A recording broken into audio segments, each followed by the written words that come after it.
Suami Nagita Slavina, Raffi Ahmad baru-baru ini meraih rekor muri karena pertandingan catur pertama dalam mobil drifting.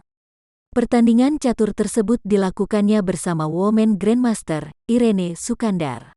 Raffi melakukan tanding catur bersamanya.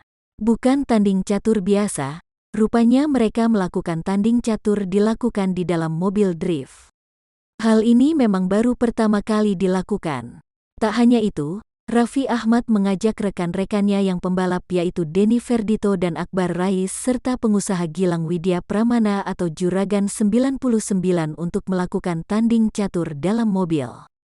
Irene berada di dalam mobil yang sedang melakukan drifting untuk memberikan informasi kepada Gilang yang berhadapan dengan Raffi Ahmad. Momen ini lantas mendapatkan penghargaan Museum Rekor Indonesia.